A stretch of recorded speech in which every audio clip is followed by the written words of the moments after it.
क्या आपने कभी सोचा कि जब दुनिया भर की सरकारों के पास नोट छापने की मशीन है तो ये सरकारें भला ढेर सारा पैसा छाप सबको अमीर क्यों नहीं बना देती? सोचिए, अगर सबके पास अनलिमिटेड पैसा हो जाए तो क्या होगा? अरे भाई, सब अमीर होंगे और क्या होगा, सबके सब अंबानी बन जाएंगे। फिर ना कोई अमीर रहेगा ना कोई गरीब, गरीबी मिट जाएगी और किसी को काम करने की कोई भी जरूरत नहीं होगी। बस सुबह उठो, पैसे उड़ाओ और उड़ाते रहो। फिर तो कोई भी भूखे पेट भी नहीं सो पाएगा, न कोई किसान मरेगा, न किसी को सरकार से शिकायत होगी। तब तो कोई भीख भी मांगते हुए नजर नहीं आएगा, हर तरफ खुशियां ही खुशियां होंगी। लेकिन एक मिनट जरा ठहरिए, ये अपने सपनों पर ब्रेक लगाइए जरा। अनलिमिटेड पैसा छप गया तो हर तरफ हाहाकार मच जाएगा। आज हम इसी सवाल से पर्दा उठाकर इसे सुलझाएंगे और इस सवाल को समझने के लिए आपके दिमाग में ये फॉर्मूला बैठ जाना जरूरी है। किसी भी देश की उत्पादन करने की क्षमता, कितने गुड्स हैं उसके पास और कितनी सर्विसेज प्रोवाइड कर सकती है उस देश की जनता।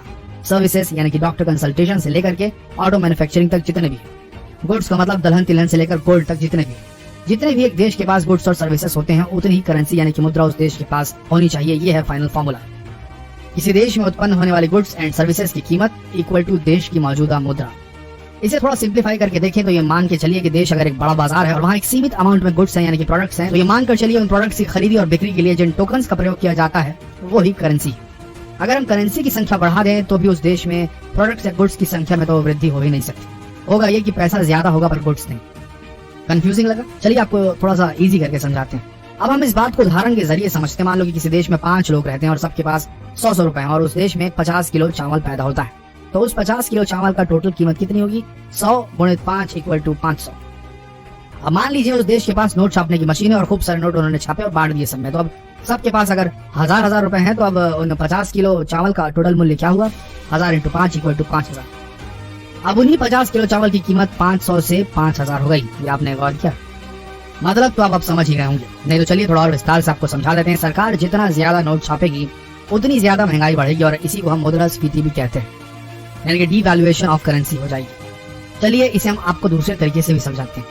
मान लीजिए कि सरकार ने बहुत सारे पैसे छाप दिए और सब मालामाल हो गए, सबके पास लाखों करोड़ आ गए।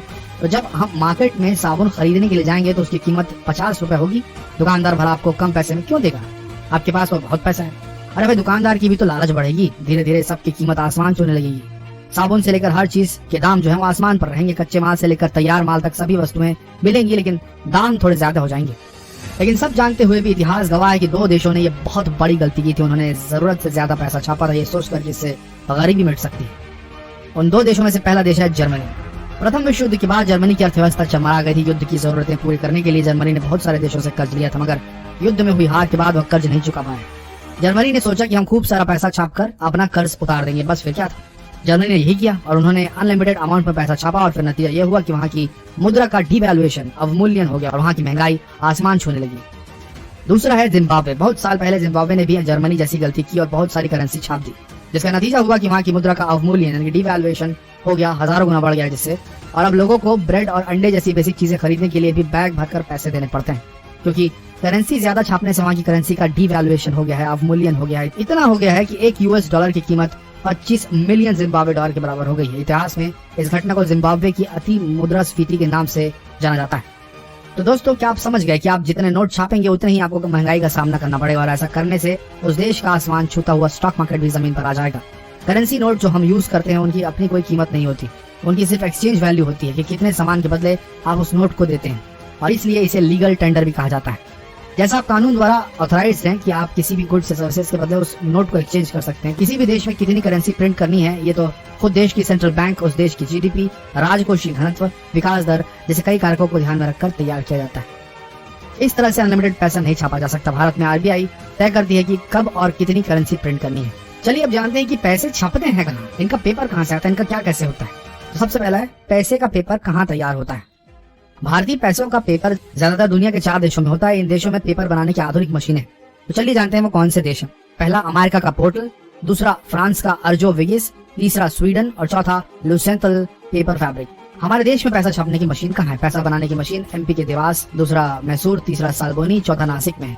देवास में नोट की स्याही और 10, 50, 500 के नोट छापे जाते हैं। मैसूर में 2000 के नोट छपते हैं। आपको बता दें कि देवास में एक साल में 265 करोड़ रुपए के नोट छपते हैं। इसके अलावा हमारे देश में एक पेपर मिल, 4 बैंक नोट प्रेस और 4 टकसाल मिल है। टकसाल मिल देश के 4 शहरों में, जिन मुंबई, हैदराबाद, कोलकाता, नोएडा शामिल है, वहाँ पर नोट छपाई के पेपर होशंगाबाद और विदेशों से इंपोर्ट किए जाते हैं। इंडियन नोट में 3 जगह का पेपर यूज होता है। Point number 1, Maharashtra currency note press CNP से आता है, और दूसरा जो आता है सोर्स वो है ज्यादातर पेपर MP के होशंगाबाद मिल से आता है। तीसरा कुछ पेपर विदेशों से इम्पोर्ट किया जाता है। नोट बनाने में खास कॉटन से बने पेपर और खास स्याही का इस्तेमाल होता है। ये स्याही देवास के बैंक, नोट प्रेस और सिक्किम में स्विस फर्म यूनिट में बनती है। पैसे कैसे छापे जाते हैं? विदेश और होशंगाबाद से आए पेपर को सीमेंटन मशीन में डाला जाता है।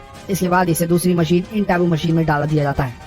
मशीन से निकले नोटों की शीट पर अच्छे और खराब नोटों को अलग अलग कर दिया जाता है। इसके बाद सही नोट पर नंबर डाला जाता है। नंबर डालने के बाद एक एक नोट को चेक किया जाता है। खराब नोटों का क्या करते हैं? जब नोट खराब हो जाते हैं तो उन्हें बैंक में जमा करवा दिया जाता है। बैंक उन नोटों को मुख्य कार्यालय में भेज देता है। वहाँ उनकी जांच होती है और उनकी जगह नए नोटों को छाप दिया जाता है। पैसे हम तक कैसे पहुँचते हैं? इंडियन रिजर्व बैंक के देश में 18 ऑफिस हैं। अहमदाबाद, बेंगलुरु, बेलापुर, चेन्नई, चंडीगढ़, भोपाल, जयपुर, हैदराबाद, गुवाहाटी, कोलकाता, कानपुर, जम्मू, मुंबई, नागपुर, पटना, तिरुवनंतपुरम, भुवनेश्वर, लखनऊ। सबसे पहले नोट इन ऑफिस में पहुंचते हैं। इसके बाद अलग अलग बैंकों में भेज दिए जाते हैं। तो आशा करते हैं आज आपको करेंसी से जुड़ी वो हर जानकारी मिल गई होगी जिसे आप अभी तक खोजा करते थे। आशा करते हैं वीडियो आप सबको पसंद आई होगी। इस वीडियो की जानकारी अपने तक सीमित न रखें। अपने फ्रेंड्स, फैमिली, रिलेटिव्स में इस वीडियो को शेयर करना बिल्कुल न भूलें। धन्यवाद।